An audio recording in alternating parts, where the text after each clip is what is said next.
going away to do a wee tour around the Mark 4 Skoda Octavia. I've also got myself a test drive there. I'm not actually buying it at the moment, I'm just learning more about the model. I love the car I've got, but I can't afford it. It's very good of them to let me do this. So I just want to show you the viewers, my viewers, whoever else is interested, a bit about the Mark 4 Skoda Octavia, because I came down here on my day off and then want to learn about it myself. Because in future I will think I'll go for one. So after I'm finished with the one I've got, so I just want to have a wee learn a bit more about. So I'm at the Skoda dealer, just at the Dundee Gourdie Industrial Estate, and so very friendly staff. Let me ask their permission and allowed to video and take pictures of their demonstrator car. It's, as I say, it's a Skoda Octavia Mark 4, and it's the VRS model. So I'll just start showing around. I'll show you under the bonnet, I'll show you inside. I'm going to get a demonstration running, like, you know, get a shot at driving it. The problem is I don't know how I'm going to manage to film that, because I don't have my camera holder here. I don't know where everything is, unless maybe the guy will, I don't know, but at least I'm going to get a shot of it. I'll tell you what it's like afterwards. If not, the guy maybe will hold the camera for us, I don't know, we'll see what happens. But I'm going to have a look inside anyway, and have a look at the engine and stuff as well. I was in there earlier, having just passed some time, and it's nice and cosy in there, but unfortunately it's blooming freezing today. Not quite so comfortable, but the problem is I can't really, I could film in the car in there, no problem, but I can't really put it online because I've got background music and then we get a copyright strike, so I've got to, you know, I don't want to have that on the channel, so that's why I'm doing it outside. It's a little bit colder. But anyway, let's get on with a wee tour around the Skoda Octavia Mark 4. It's a 72 plate. Like I say, it's a demonstrator car, so feel free to have a look around it. So I'll show you, 30 minutes show you now. So it's a nice looking car actually. This is like the top of the range version, VRS.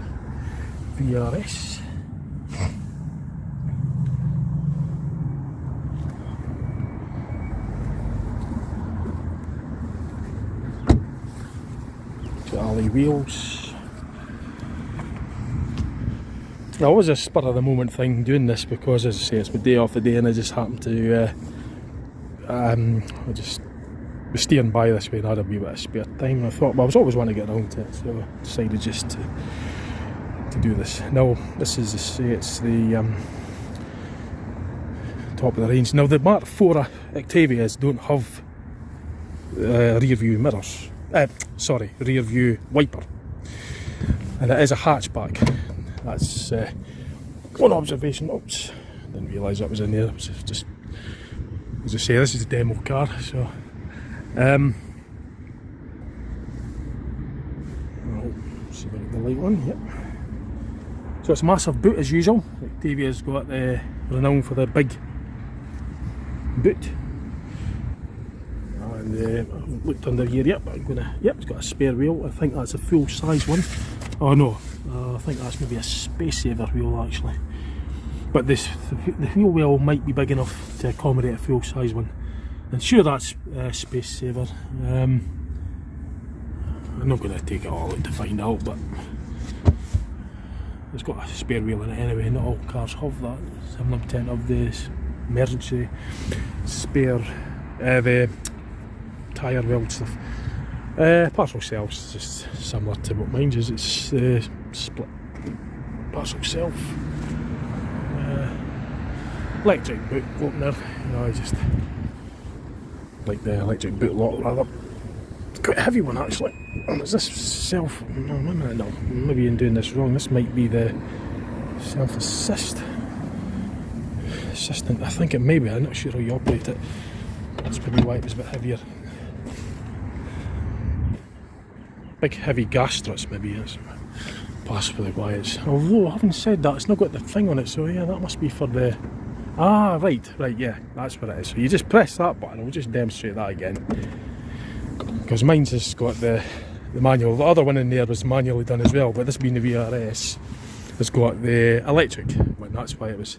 I mean, it's an electric gas shut. So to open that, just do the usual under there to open it from the outside.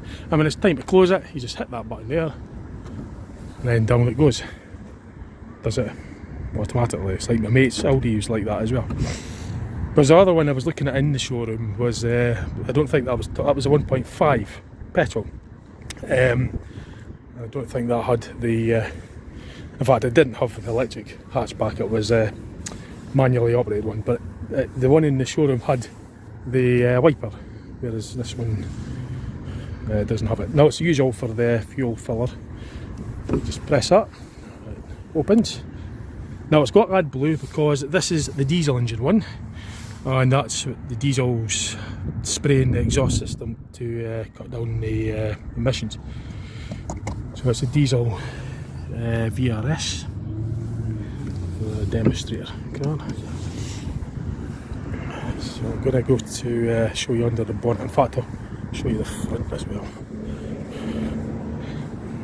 Walk around it.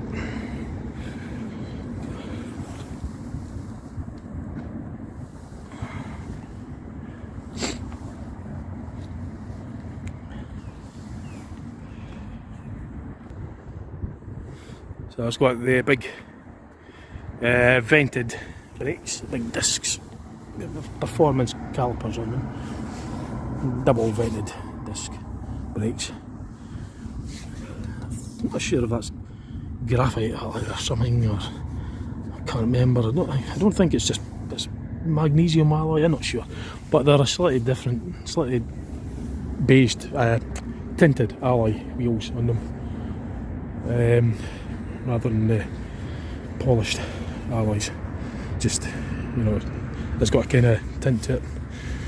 I don't know if that's an additive, magnesium or something, I'm not sure. I have to research into that one. Got the twin tailpipe, tail exhaust. I'll give a wee look underneath as well for you. That's where I get my hands and knees and get dirty. I like to learn how these things operate. I like to know the type of suspension it's got and stuff. A lot of it's buried under covers, but it looks like it's the multi-link suspension on the rear. Oh dear. Gee, it's not as fit as it used to be. I'm getting older. It's harder getting on my hands and knees now. Show my age now. Oh, get a look underneath the other bit. So there's a lot of floor panels, under covers rather.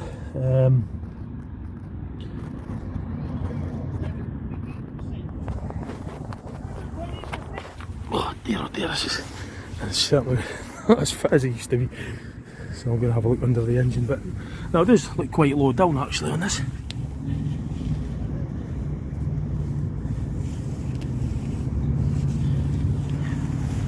I don't know about the suspension. I'll see if we get the front suspension in.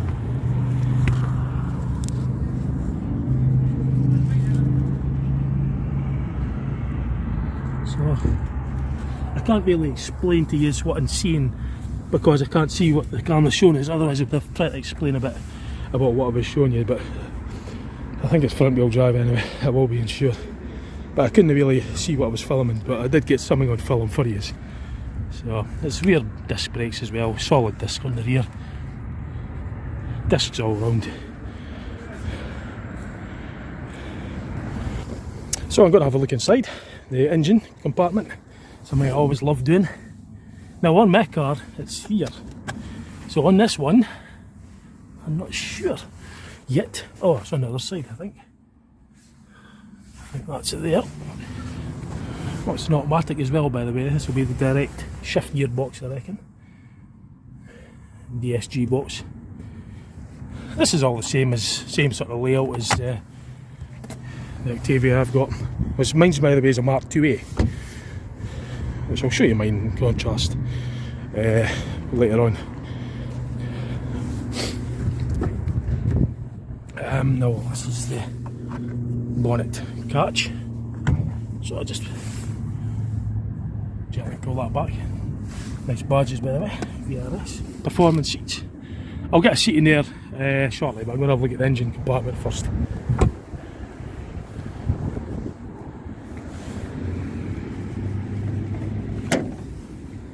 It's got struts for the bonnet mount. The general layout of the engine compartment's the same as the petrol counterpart. Same as mine, in fact. It's not changed very much over the years at all. Starting with the air induction, comes in through the grille. Under this cover will be like an air accumulator or something, or an air guide. In it, the air will go into this box, which is the air filter. After it's been filtered, it will go down through this trunking to the turbocharger, which is at the back of the engine. Now on the petrol engines, after the turbocharger, it will continue on down into an intercooler and then into a throttle body. But this being a diesel, it doesn't have a throttle body, so I'm not really sure where I can't see where the air goes after, because they're not genned up on the diesel engines as much, because all the cars I've owned have been petrol, and the car I've got is a petrol. I know how the airflow works on that.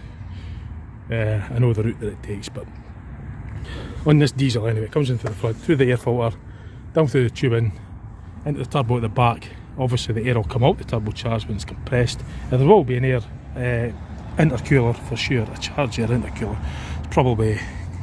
It's either a water to air intercooler or an air to air intercooler. The air to air intercooler is just like a radiator, another radiator, but the air coming in from the front as the car's moving forward will go past the fins, cool the air which is inside the fins of the radiator. But I've got the radiator cool, so the ram air will cool down the air in the air charge cooler, and then from there it'll go into the engine. Now on this one, some of them use water from the coolant to cool the air charge, others will use air, ram air from outside.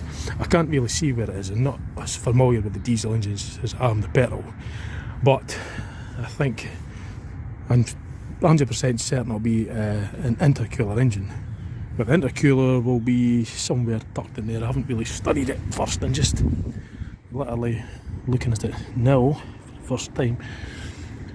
It looks like the intake manifold. So the air cooler, I'm sure there will be one, will be intercooled. But anyway, it'll come in and get filtered, compressed with the turbo, and then intercooled somewhere along the line, and then into the engine. It doesn't use a spark plug diesel engines, it uses the compression of the piston coming up in the cylinder. As the piston comes up, it compresses the air to a very high compression ratio, and in doing that the air temperature will rise. Just think, if you blow up a tyre on a push bike, right, and you touch the nozzle on the end of the pump, it gets hot. That's because you're compressing the air and it's getting very hot. Well, it's the same principle as in the diesel engine. The piston comes up, the valves are shut at the top, so it's a gas tight cylinder. Piston comes up, squeezes the air extremely tight, the air gets very hot because it's been squashed. That's enough to cause the diesel that's going to be squirted in by injection, injected in, is going to then combust, because it's got the air, the oxygen, it's got the fuel, and it's got the heat. That's what combustion needs. It needs fuel, air and oxygen. So oxygen will be from the air, the heat will be from the piston coming up and compressing that air to a very high temperature, and the fuel will be injected in from the injectors, which will be buried under this plastic cover. That'll be the fuel line there. It'll get injected into the combustion chamber, and then you get the explosion. Piston goes down, that's your power stroke, presses down on the crankshaft, turns the crankshaft, it turns through the gearbox, and then through to the wheels, it turns the wheels. The tyre then, friction on the road, moves the car forward, because the tyres is the final bit of the equation. Because it's rubber tyre, that gives you that transmits torque to the road surface. As the wheel turns, it moves the car forward. So that's basically how it works, roughly. I think that's a fuel filter, diesel fuel filter. As I say, basically it's the same kind of principle layout as the petrol counterpart. And even on the earlier generations, mine's being a 12-year-old Octavia, it's still same sort of principle. Radiator cooling pack at the front, it's probably the oil cooler, intercooler, air conditioning, etc. at the front under this covering.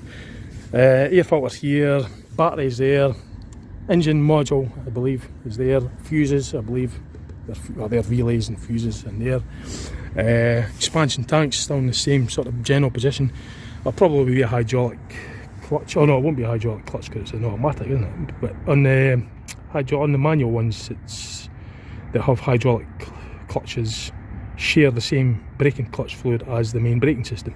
So that'll just be for braking system, because this being automatic, it'll have well, direct shift. It'll be actuators. It'll move the double clutch, because it's a dual mass clutch or something. The other automatics and different vehicle makes have a torque converter, and that kind of like does the job of the, well, multiplies torque, but it does have the same kind of job as what the clutch does on a manual, and engages the drive. But on a DSG it's friction clutch, but it'll have an automatic actuator that will bind and go against the flywheel and stuff, you know. That's what disengages and engages the drive to the rest of the transmission. Screen washer's on a different side. It's on the passenger side, near side. On the older ones it was there. It's the air conditioning, top McPherson struts. That was the top mount for the McPherson struts for the suspension. One at each side. It's underneath this covering, which is the same as what it is on mine. I say the battery's in exactly the same position, you know, more or less obviously, because it's a different model, but it's in the same general position. It's there. Engine's in the same position, and transmission will be in the same position, which is on this side. So the engine, gearbox is buried, well, gearbox, also known as transmission, is buried underneath this covering for the air filter and battery tray. So it's buried under there, and I think it's just a front wheel drive. So you've got your CV joints that will come out to your hubs, your fronts, to drive your front wheels. So it's got the sound deadening in here as well, and it's got gas struts to hold the bonnet up. Unlike the old one, you lift up the lever and the bonnet stay, and it would engage in here somewhere. But this has got gas struts like that at the boot. So I'm going to have a wee look inside now. So I'll record this closing this bonnet, and you'll get an idea what it sounds like when it closes. Very good, quite a good fit. Closes nice and easy. So I'll have a wee seat inside now.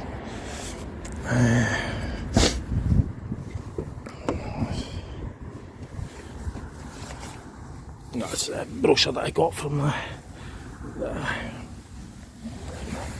oh, put the seat back. That's something I always tend to do when I get in a car, is put the seat back. And inside the Octavia mk4 VRS model, direct shift drive. So it's really comfortable. Obviously bucket seats. You know, for performance, it's bucket seats, meaning that it supports your sides. You're sitting more into the seat. The seat kind of goes round you to secure you into the seat, as it being a performance car. But your standard seats, you're sitting on them, you know, whereas this you're sitting in them, if you know what I mean. That's what I mean by bucket seats. It's leather, I think. No, it's fabric. That's a leather bit. In fact, I'll turn it around and I'll. Oh, it's got the electronic dash as well. Oh, that's smart. Right, I'll turn it around and I'll start showing you. Yeah. So this is sitting in the inside it, in the driver's seat. The seat positions. Well, actually, I have the seat further back and higher. I raise the seat high up. I have to raise the seat up when I'm going to be driving this. Like, it's just because I've got a big size 12 feet, and well, I'm 6 foot tall, and I've got size 12 feet, and not really, I'm quite a large build, so I need a lot of room. So this car will accommodate that, no bother for me. I could feel comfortable. There's plenty of room for me to get in here. And I can adjust the steering rack as well. it goes in, and because I'm holding the camera at the same time, I can't really do an awful lot. Yeah, there it goes. So that's the rake going in, or the steering rack going in, that's coming out, and you've got your height, and you know, you could raise it, you could lower it or raise it, or you could push it in. You retract it in for the push the wheel further into the dash, or you could have the steering wheel closer to you by moving it outwards towards you, the driver. So you can adjust that with this lever here, and then once you've adjusted it, you just push that lever up. Now it's got a stop button for the ignition, so it's keyless ignition. The electric mirrors, it's the same kind of switch or button or turn button as my one. It's the same design. You turn it, you just select left or right wing mirror or there, and you can have it heated, of course, by moving it to the heater section. That one, that function there, I'd have to, not sure what that is off the top of my head. That could be for holding them in, perhaps, when you've parked it, maybe that swings them into the inside, I don't know. I don't have that on mine, but I do have the left and right electric adjustable wing mirrors and heated wing mirrors. That, I'm guessing, will be to maybe fold them in when when you're parked, to fold the wing mirrors in, perhaps. These are quite nice. Same sort of steering wheel setup as mine. Same design, but it's obviously got more controls on it. It's got this brass on it. Mine's is more of a mine's is the 1.8 TSI Elegant trim level, so it's probably second from the top, maybe. It's not, you've got the base model and then you've got the top model. Well, mine's is nearer the top of my model. This is the top model, I believe, the VRS, and the Octavia, and it's got the metal, sort of like metal effect finish on it anyway. Nice, comfortable seating in here. The dashboard, it's electronic dashboard. I'm trying if I could maybe activate that now. I think I did that by opening the door. Maybe not. Oh yeah, there we go. So there's the, oh, that lights up as well. That's your touch screen. Now I don't know what they are yet. I'm not going to start touching anything because I'm not quite. I'll wait till the guy is in here with me when I'm driving it, and he'll show me all the controls, because I've never driven a Mark 4 Skoda Octavia yet, so this is all new to me. So I'm not going to I'm going to get a wee bit of, just a once over where everything is, like, the lights, and well, that's obvious, there's the lights here, but just get the once over from the guy before I go out in traffic with it and drive the thing, That'll be the cruise control, or is it? Probably is. Yeah, probably something like that. Yeah, I think it is. Or is that the trip control? Yes, well, anyway, whatever it is, it's there anyway. So that might be that could be the flappy paddles for the gear shift. You get plus and minus. Well, that's your plus side. That's minus. So I'll be going down the gears. I'll go for going up the gears. And we've got this one here. Your park, neutral, reverse, D shift. That'll be. So again, the cattle gates are once over because I'll suss it out, no bother. But I know I just go and drive a brand new car I've never driven before. I want to get a wee bit of sort of idea what I'm driving. That's the same. I've got that on mine as well. The SOS. That's something. I already heard that as well when it was in the showroom. Usual. That there, anything there. Skodas, the Octavias have this. It's very useful. That's for putting like parking tickets and that. So if you go to the parking machine, you can put your ticket, just slide it under there, and it will display for the traffic warden. So this is kind of the same as well. Oh, that's cup holder.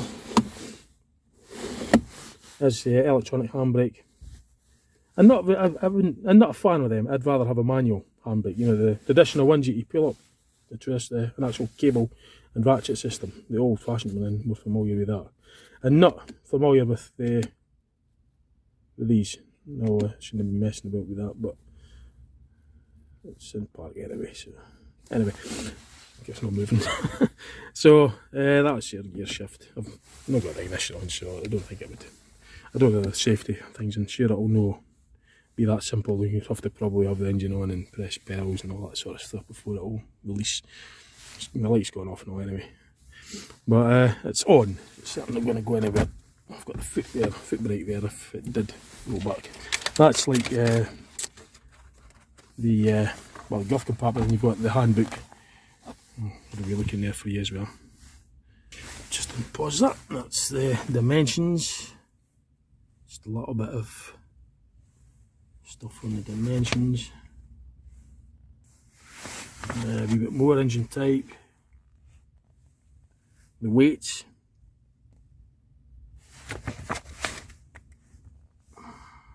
So it'll be a standard handbook, cover more than one model. I'm sure this is just the same handbook that was in the other one I looked at when I was in the showroom. Like I say, I would have done a video of the one in the showroom. You know, I've done a video for my own, but I can't put it online because of the copyright music. And there's members of staff in the back there. They're not really want to, and customers as well. I wasn't want to really put that on YouTube. So I've got this bit of area at the back here just to myself, so I could do this, no bother. Obviously I got permission so I could put this online. I'll have the crystal windscreen, the rear view mirror, so when there's a light behind, you know, if you're driving in the dark, on a dark road with no street lights, and there's a car behind you with its lights, well, main beam or whatever, you normally in the old wing mirrors, you would have flicked a lever there and that would have tilted the mirror up, you know, to get rid of the dazzle. But this is done by crystals. So when, I think it's crystals anyway, or liquid crystals, when the light strikes it, it will dim, it will actually dim. So when you're driving along, you won't get the rear dazzle from the car headlights behind you. Now I don't know if it's activated now because the ignition's off, because that light on the video camera would probably activate it otherwise. So that's enough on that for now. It's the usual hazards, so your other bits and park assist. Show you that lap. Oh, it's gone off again. Came on, I hit that. Climate control. There'll probably be a lot more on this menu. That's your wipers and that. Heat and vents, all the same sort of thing. You've got your big door pockets. Oh, you could actually do the boot. I'm not going to open it now because I haven't looked who's behind, but I don't want to start a little bit. I don't want to open it yet. There's no point because I'm going to go and close it. But I think that's just for automatically opening the boot lid. From the rear, or the hatchback. But I've showed you the boot anyway. So that's just a little compartment. My car's got that as well.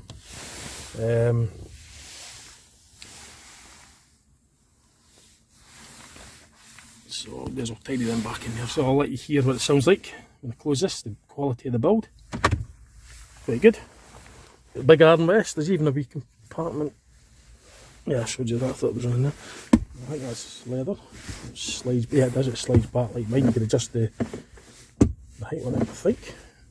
Or could you? Maybe not on this one. Or maybe you can adjust it in the hall, but it's on mine. You could adjust it, you know, the arm length angle. But on this, I haven't quite found if it can or not, if it does. But anyway, it's comfortable enough.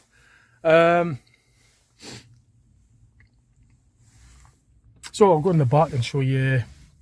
I say, and in the driver's seat at the moment, tons of headroom, and I'll go in the back and show you what it's like there. So one of the staff members wanted to move the car. I said, but what I just noticed, it, by the way, is when you open the door, you get this Skoda thing underneath as well.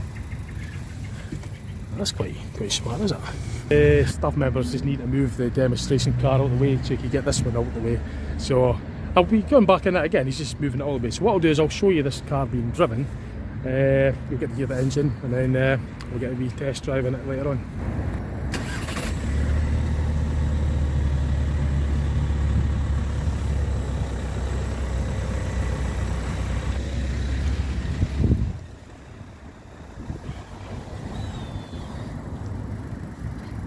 I'll get back in, continue on with the tour. He's just needing to move this whole road so you can get the other car through.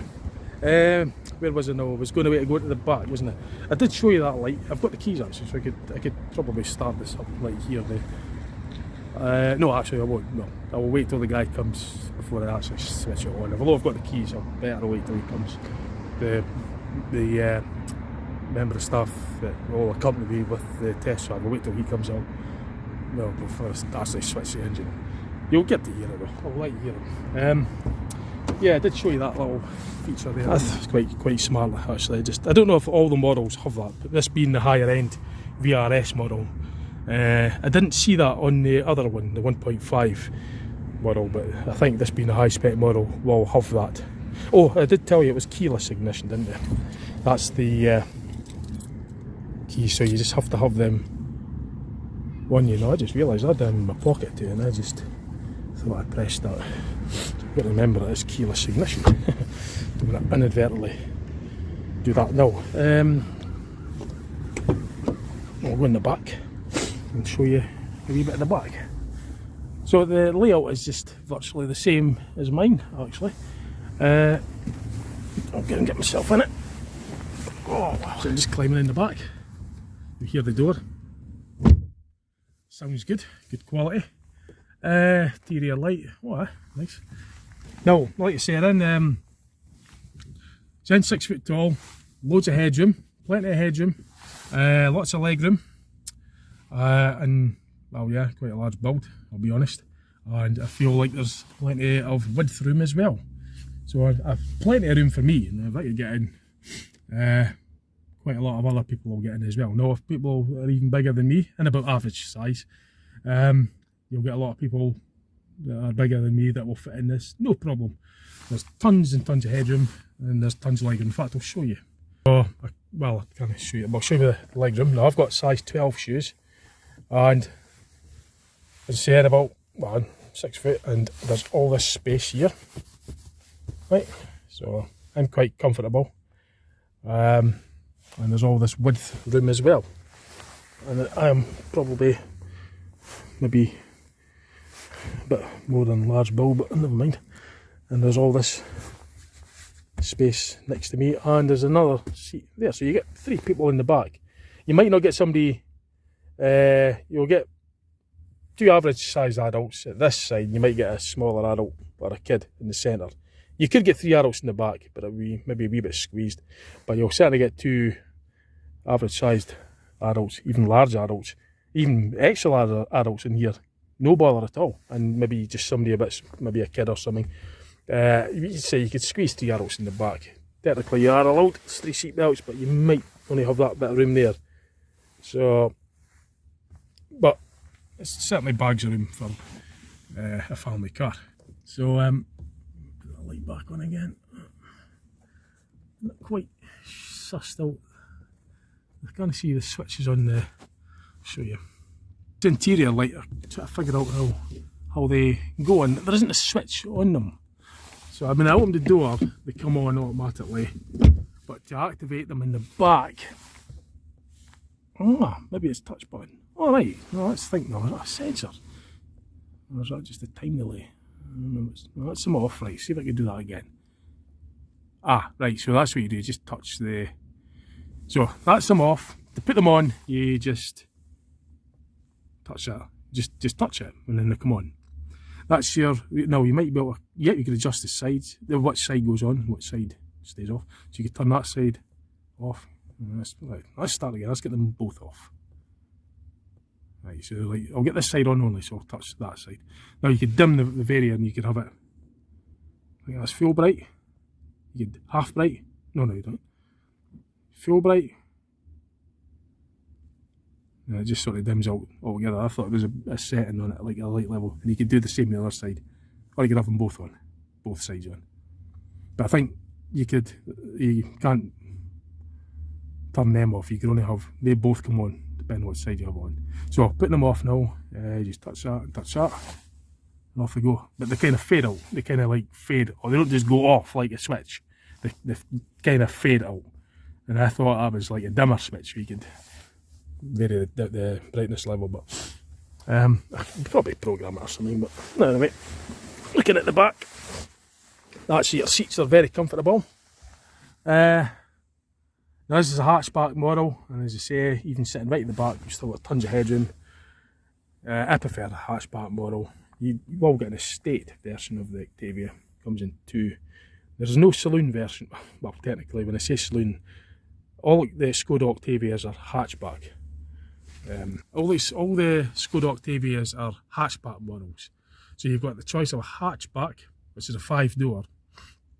They only come in a 5-door or an estate. But you've got the combi as well. You've got like the 4x4 version. But in terms of like number of doors, there isn't. The Skoda Octavia doesn't have technically a boot. It's a hatchback, although it does look like a saloon, like it's a boot, you know. And I like the look of it because I like the practicality of the hatchback, but the looks of a saloon boot. A boot would be a 4-door car. They don't come in. The Skoda Octavia doesn't come in 3-door version. It's only 5-door or an estate. 5-door is your 2 front doors, your passenger and driver door, your 2 rear doors, and your tailgate, your hatchback. That's your 5 doors. A 4-door car would be like the Passat, Volkswagen Passat, or the Skoda Superb, which is the size up from it, believe it or not. The Skoda Superb has got the boot, and that's a 4-door model. So you've got your driver door, your passenger door, your back offside and back near side, and you've got just the boot lid. That's 4 doors. The boot lid doesn't count as a door, but a hatchback does. So the Skoda range are from, you got the smallest Skoda Citago or something. That's a tiny car like the Volkswagen Up. Then you got the Skoda Fabia, which is like the size of the Volkswagen Polo. This way it gets interesting. Then you got the Skoda Rapid, which is like I don't know, it's like it's a 4-door, by the way, the Rapid. It's like the size of a Golf, a Volkswagen Golf. However, the Skoda Octavia is in the same class. It's a class segment C car, which is in the same segment as a Volkswagen Golf, Ford Focus, which was last year. But the Octavia is bigger than the Rapid.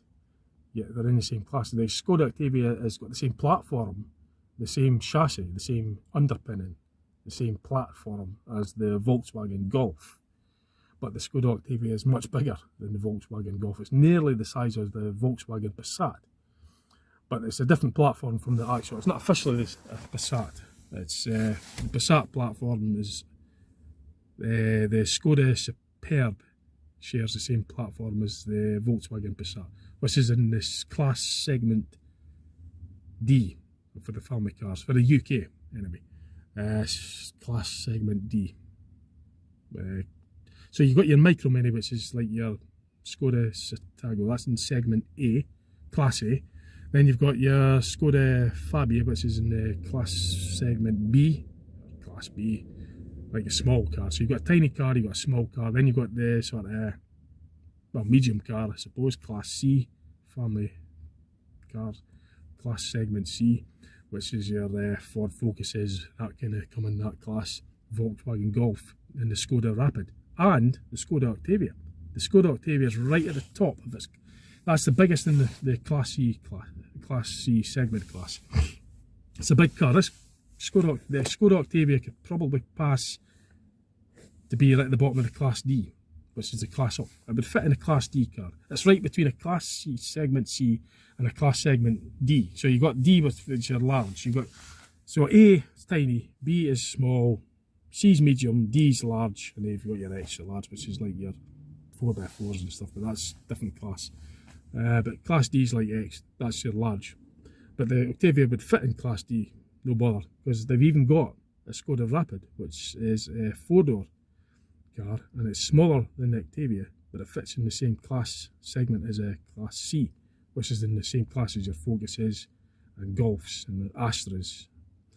The Octavia, as I say, also in that class, but it's bigger than all these cars. It's right at the top. It's actually nearly in Class D. In fact, it would sit right between the two. It would fit in a Class D. It's just officially a Class C, but it would be big enough to fit into a Class D. That's why I like the Octavia, because you get the car, you get a large car in the class smaller than it. So you get a lot. So get a lot for your. You're getting more car for the size of class. It's practical. I like the shape of it. I like it anyway. I like the no-nonsense cars. I like the cars that are. I'm not one for bling and all that stuff. I like a no-nonsense, practical, safe, reliable tidy looking car, and the Skoda Octavia looks quite nice, quite tidy, and I like that.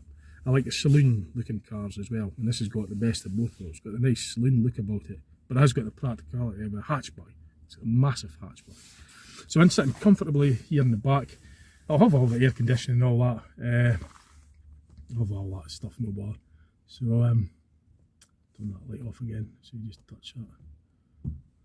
I'll show you what I'm doing. It's time to put this light off actually, but it seems to be on a delay.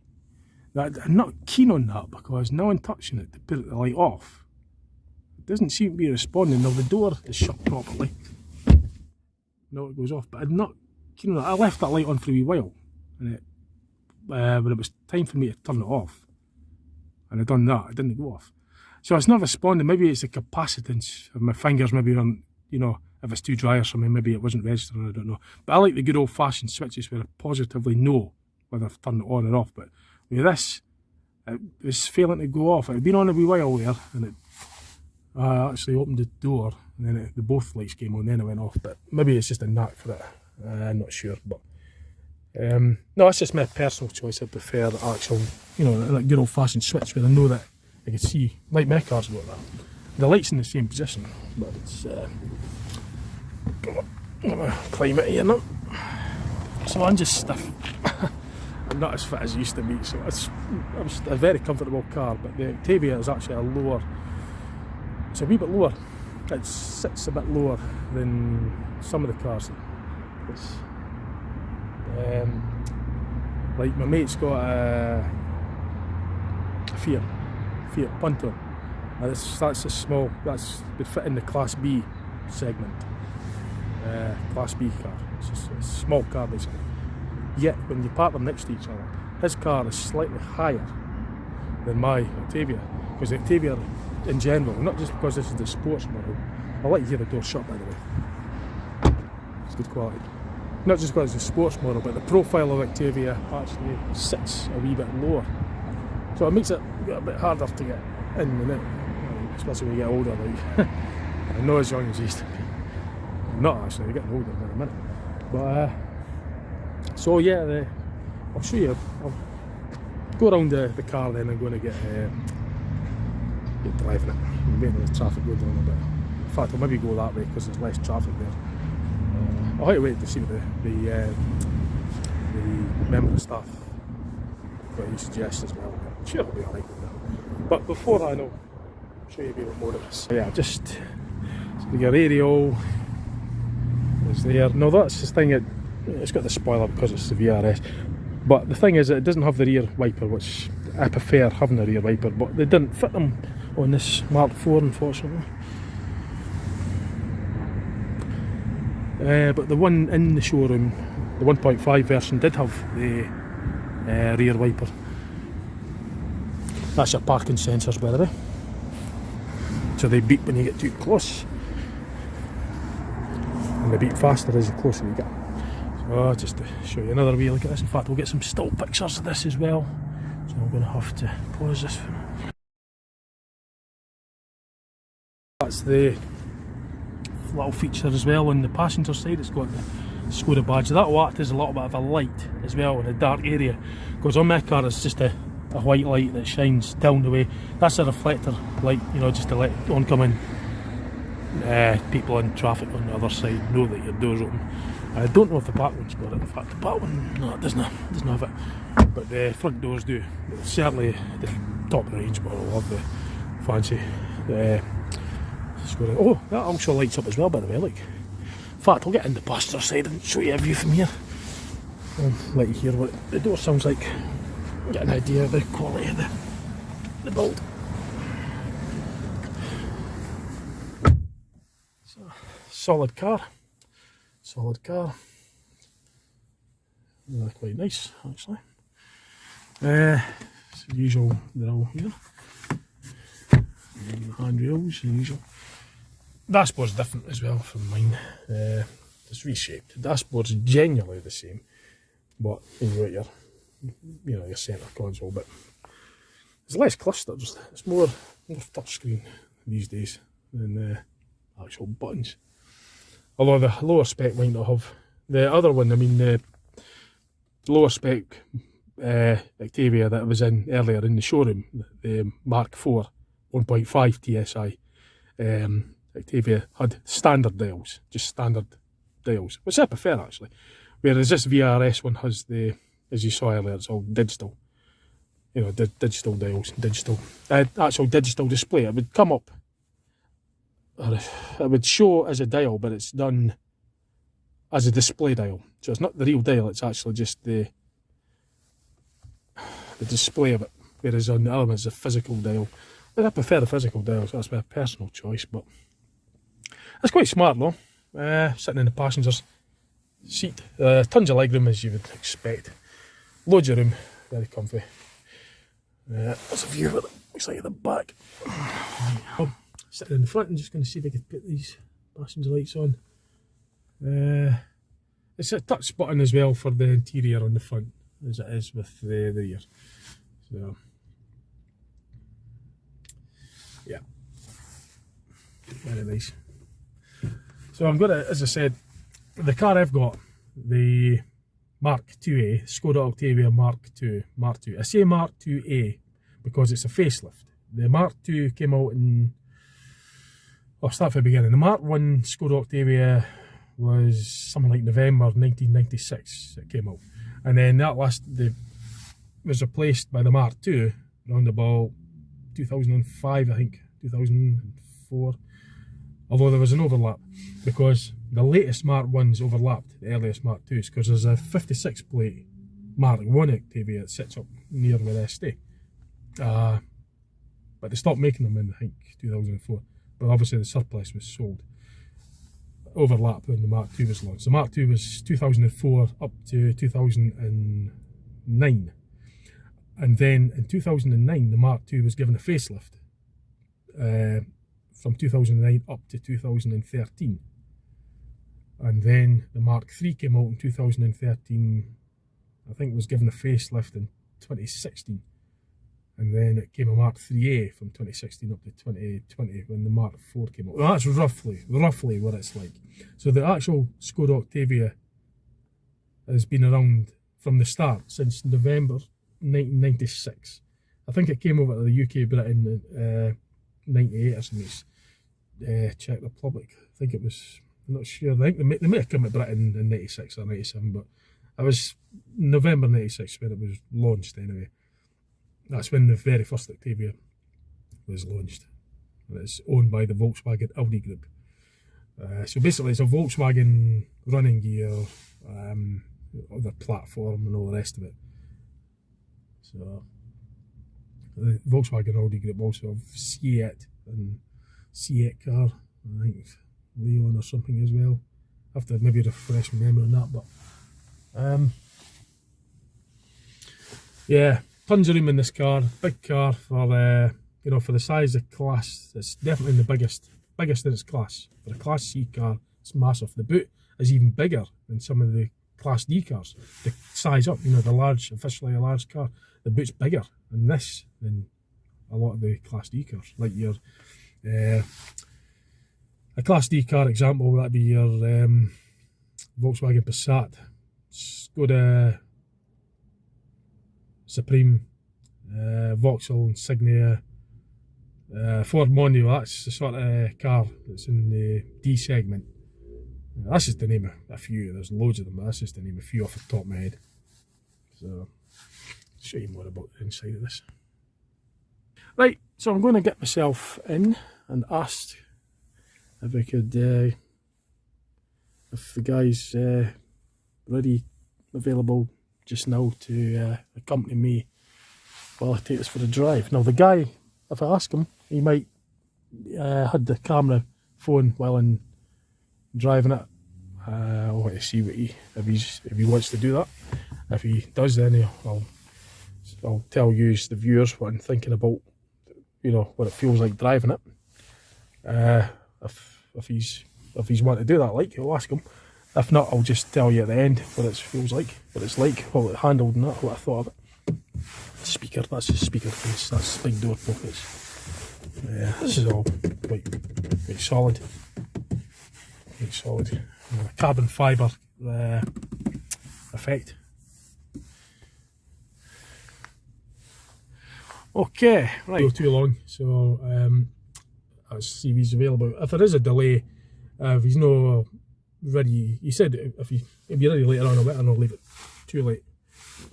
Traffic should be dying down a bit, so I'll just get on with the video and then. So if it's dark all of a sudden, then I've got to wait a bit, then so be it. No, that light's been on a while. Let's see if it goes off when I touch it. It did. Oh no, it didn't. It dimmed. Oh, what's going on? Ah, there it is now. Maybe it's I'll show you what. Interior light. So it's been on a while. I've touched it. It's gone out. But what it did there, it went out and it came back on again. But this time it seemed to have stayed out. No, hang on a minute. Oh, that's for two of them. Right, so when you press that button, that puts both sides on. So you haven't got one here. On mine, you've got like, I'll show you mine. Now I'll wave my hand in front of that. No, that turned it off. Right, so that's your master switch. That'll put that'll put the back ones on as well. Look. So your back interior lights come on both sides, and the front interior lights both sides come on when you press this master switch, and then that puts them all off. So if you want them all on, just hit that, touch it. Actually, there's no button. You just touch it. Touch button, capacitance, I think it is. And then you just touch that, and then all the lights fade off. And then to say you can put them individually on as well, just by doing that.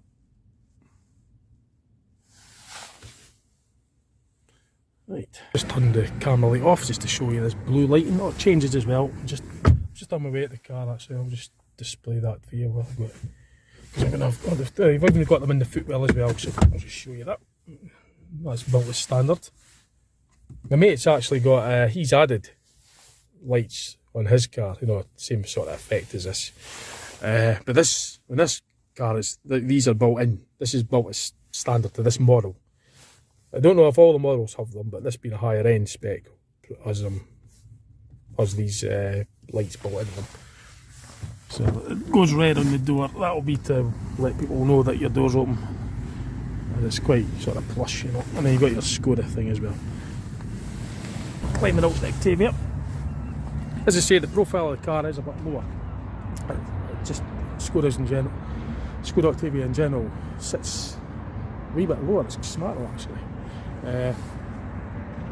It's certainly, in comparison to a lot of cars, even the Astra's taller than the Octavia, you know, in height. That's even mine's, as I say, mine's is the Mark IIA, and it's the, it doesn't matter what trim level, it's just the bodywork. It's not because that's high spec, it's just in general, it's just a wee bit lower, I think. Because in the other one, the Fiat Punto and I think Astras as well, they sit a lot bit higher, they're more bubbly. That these hatchbacks cars, they sit higher, a bit more bubbly. Whereas this is saloon, and it's a bit lower profile. Really quite impressive. I'll show you the angle from here so you get a better view.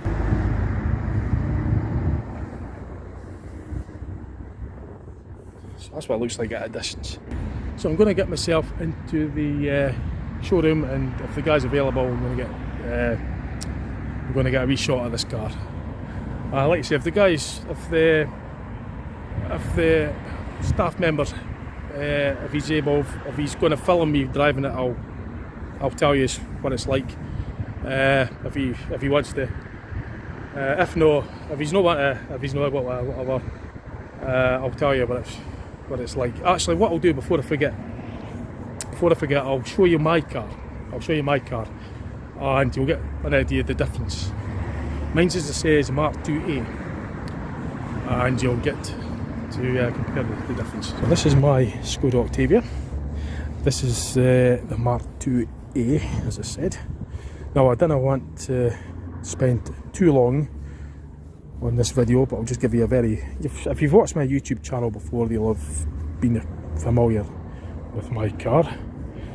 But just to compare it, this is the 11 plate, 12-year-old. I'll just give you a rough idea what it looks like inside. Now I've still got the keys. I don't want them thinking they're going to wait a half-inch of blooming car, because I've got I can open my own car up and I've got their keys for the other car. So it's just standard, you know, usual. No, I've got stuff in here now, I don't want to, that's okay, I wasn't going to film that, and I'm not going to spend long, but this is what it's like inside the Mark IIA. Now the Mark II is virtually the same. In fact, it's hard to tell the difference. It's just the headlights are different on the Mark II. And the back of the Mark II, really it's just what it is, just the Mark II, it's just the Mark II facelift. Mine's is a 6-speed manual petrol engine, 1.8. It's got over 100,000 miles on the clock, still going, still runs well. At least oil, it does burn oil, but that's just the design of this particular type of engine. It's used in lots of Volkswagen Audi group cars. Well, mine burns a lot of oil, and I've heard that others that of this generation of engine also likes a drop of oil, or a rather big drop of oil. It likes a lot of oil, but it's a good going car. So that's my the dimensions are virtually the same. The boot's massive, and I've got stuff in there. I think I don't want to. Was it? Yeah, I opened it first. There's nothing in there that I don't mind showing you, so I could show you that. That's the inside of my boot. It's virtually the same sort of layout as the other car. Bear in mind, this is a 12-year-old car, so it's you know, it's held up to the test of time. Still, I look after my cars. No, I don't want to show you anything in there because it's a bit warm, not highlighting that.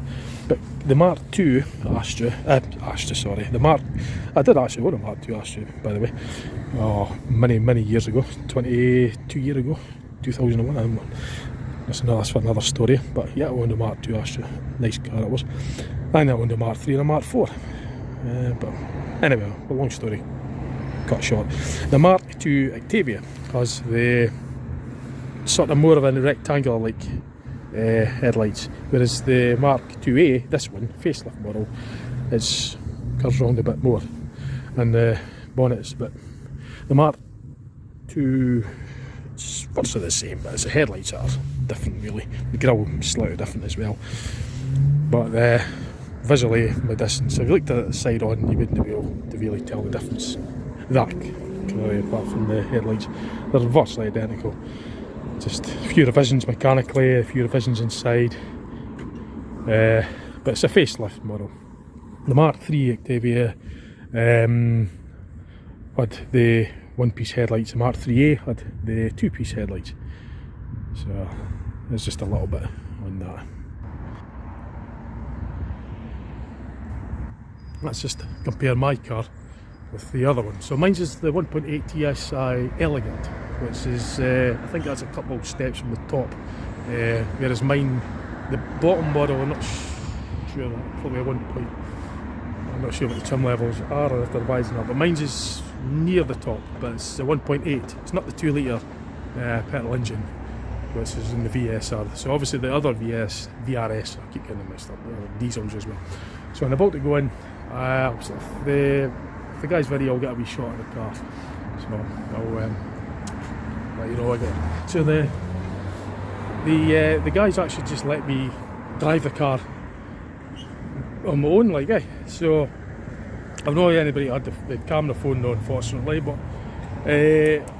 I'll certainly tell you what it was like. Now I can't take too long because I spent so long on the video. He's going to be knocking off shortly. He takes that car back with him, so I've got about 15 minutes, so I'm going to really get making the most of it. So, but he did let me drive this on my end, which is really good of him. So I'm going to get a shot of it for me. You know, I want to get a shot of this car, and I'll just tell you all about it once I've had a shot. So I've not got my camera phone holder. I didn't care where to put it on this car. Like on my in-car series, I know how I set it all up because I've done so many, but on this one I don't know where to put I didn't have the phone holder or nothing, so I'll just have to just have to tell you, there's nobody else that had the camera with us. Anyway, I'm going to enjoy driving it. I'll let you ken how it goes, okay? I'll see you in a bit. So to start this car, I've got it started. You've got the press the foot pedal at the same time as push the button. You just need to have the key in the centre bit. So I can't film anymore because I'm just I've not moved the car or anything like that, I've just switched the engine on. So I'm going to put the phone away and get on with it now, get driving it, and then, because I don't want to keep the guy waiting on us. Right, so I don't know if you can hear the engine, but that's, I'll show you the dashboard. So that's the dash on. It says, it's just a digital display dash rather than an actual dash. So I've got the keys there, just there. And you just push that button, but you've got to have the foot pedal in at the same time before the engine fires up. Right, so let's get going. I'm going to have to go now because I don't want to waste the guy's time. Right, so I'm just on the outskirts of Longforgan. So I've driven it on the that's the interior light. I went on the motorway. Let's look at that main light one. It's not going to go on now. Well, it is though. Yeah, it's got great acceleration. It's got a brilliant throaty exhaust sound to it. It's just a pity I couldn't record the sound for you because it sounds good. For the diesel, it's got a pretty damn good acceleration. I don't know about the 0 to 60 is. I can't do that. I don't know what a stopwatch. I can't go and do that. So to test drive it, you got to show the guy a driver license, you know, to get on insurance and that, etc. So it was good of him to let me come out this far. So I'm going to have to get back into Dundee. It's just on the outskirts of Dundee. I got up to, you know, fast moving traffic. So I stopped here safely just to show you what the car looks like on the outside. I did forget to mention that it's got stop start. So it's an electronic handbrake on. I put that on, the engine goes off. It's got a stop start function. So there's a whole host of displays down here as well. The price of the car is probably, I don't know, 30 grand or something, I'm guessing. Because the one in there, the 1.5 TSI one was going for, I think it was 23 grand, something like that. And that's a few specs down from this one. So this will be probably, a good 5 or whatever, 6 grand more maybe. I'll find out later, but I'll show you roughly what the dash is like now. What's started up itself up automatically. That's probably detecting that the alternator's needing to put charge in the battery because they've got lights on, etc. Now, put that off. So this is a display here. There's a whole, I'm not going to get into all that because I don't know how all that is, and I take to spend a bit of time to study that, and I'm not doing that now. But I know the basics, obviously. Yeah, I'll adjust the mirrors and move the seat up and all that stuff, move the seat back. But yeah, that's it. Basically, it's all fired up, and engine on, and it's all warmed up. So I'll open the door. It's got central locking on because it comes on itself when the ignition's on. So the locking. I don't want to lock myself out. So just as a precaution, I'm going to keep the door on the hold. In fact, what I'm going to do is I'm just going to take the keys with me, because that way I don't risk the danger of locking myself out, because I'm not familiar 100% with the car, all the ins and outs of it. So I don't want to tempt fate and go and lock myself out miles from the showroom and have a search party out looking for this 30 grand car. It's all the same. It's a piece of it, nothing but traffic. Anyway, apart from that, sod's law. I just want to be quiet bit of the road, but it gets busy anytime you want left alone. But anyway, never mind. That's what the car looks like with the lights on. And God, I can't get peace for 2 minutes. This road was quiet a minute ago, but as soon as I start getting out, it gets busy, isn't it? Everybody wants to come here and nip my head and get in my way. So it's bloody law. Yeah, it's okay, it was just traffic. Never fails. But anyway,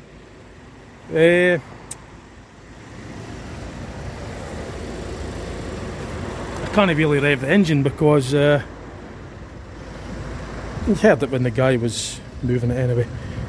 So maybe in another video I'll get some of the exhaust sound for you as well.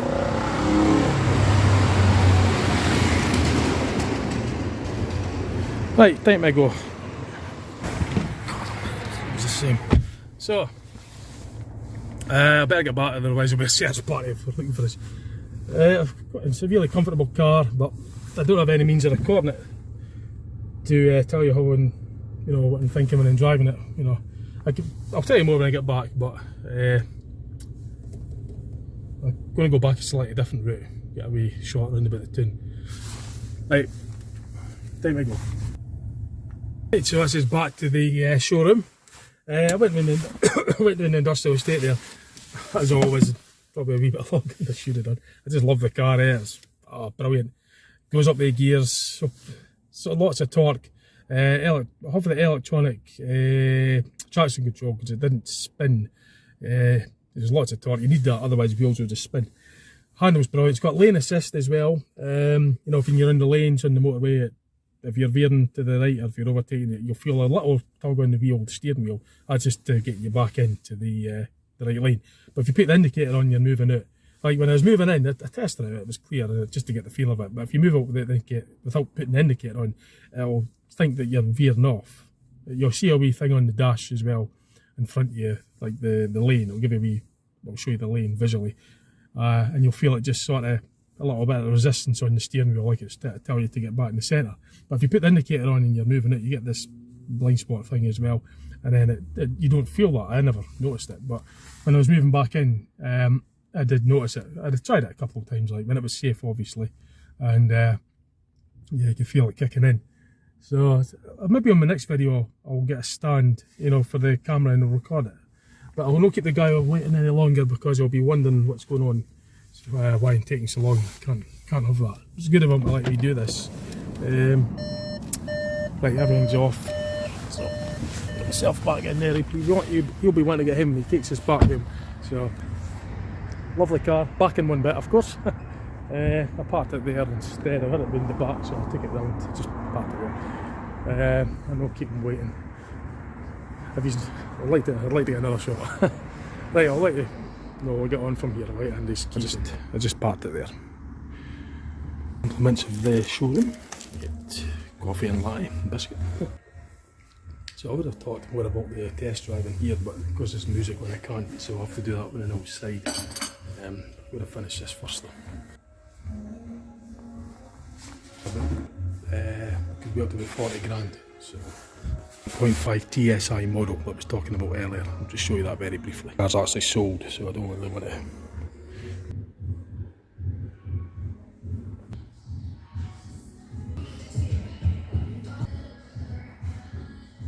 Very brief footage of the 1.5 TSI Skoda Octavia. This is a slightly lower spec to the one I was driving. Very friendly here. They treat you very well. Get really well good hospitality here. They're very helpful, knowledgeable, and yeah, I would deal with this, get stuff from here. Definitely, I'd be a potential customer, no bother. I like the car, I do like it. It's a very refined car. Acceleration was good. It's got electronic traction control because the road I took it on the industrial estate had a lot of salt and sand on it, so the wheels would have spun if it weren't for the traction control, because you need to have the traction control with the amount of torque that engine will deliver, otherwise wheels will just spin. I actually own a Skoda as well, so there's things I could be getting from my car from here as well. Accessories.